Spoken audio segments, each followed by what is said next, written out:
City যেটা আশান city করছে সেটার উপরেই তারা বিভিন্ন ধরনের মামলা মোকদ্দমা করছে, যেটা আমরা বলেছি যেটা আইনত গ্রাহ্য নয়, এবং সমস্ত কিছু বিবেচনা করে মহামান্য আপিল বিভাগ এই রিভিশন খারিজ করে দিয়েছে।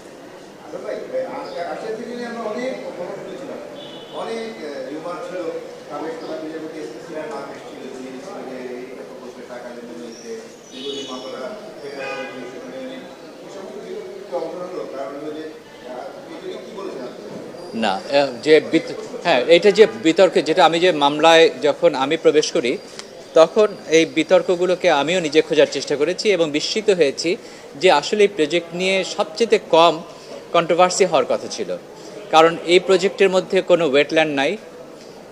সরকারের নিজস্ব যে যে যে পরিদর্শক ছিল বা বিভিন্ন যে রিপোর্ট ছিল সেখানে কোনো রকম ওয়েটল্যান্ড নাই বলেই এটা প্রতীয়মান হয়েছে।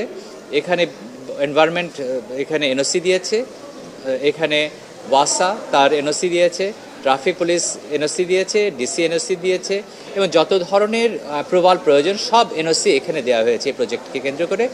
এবং এই আবাসন প্রকল্প নিয়ে যে উচ্চ পর্যায়ের যে কমিটি আছে সেই কমিটিও এই প্রজেক্টকে চলমান করার জন্য একটা নির্বাহী আদেশ দিয়েছিলেন, এবং রাজুক তার সিদ্ধান্তে পরিষ্কার বলে দিয়েছে যে এই যেখানে আবাসন করছে আশান সিটি সেখানে কোনো ওয়েটল্যান্ড নাই, জলাধার নাই, অথচ অন্যান্য প্রত্যেকটা প্রজেক্ট যারা করছে সেখানে জলাধার আছে। সুতরাং আমাকে প্রশ্ন করা হয়েছিল যে why there is controversy against this project, এই আবাসন নিয়ে কেন কন্ট্রোভার্সি।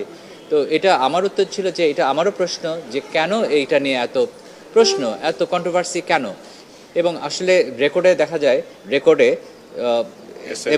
এবং যে খতিয়ানগুলো আছে সেই খতিয়ানগুলো থেকে সম্পূর্ণভাবে প্রতীয়মান হয় যে এখানে কোনো জলাধার নাই, এখানে কন্ট্রোভার্সির মধ্যে কোনো ঘটনা ঘটেনি।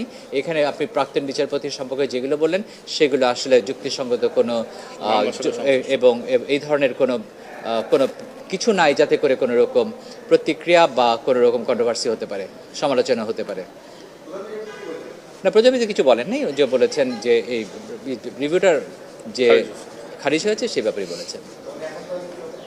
এখন সুতরাং এটার উপর চলবে, প্রজেক্টটা চলবে, প্রজেক্ট চলতে তার কোনো বাধা নেই।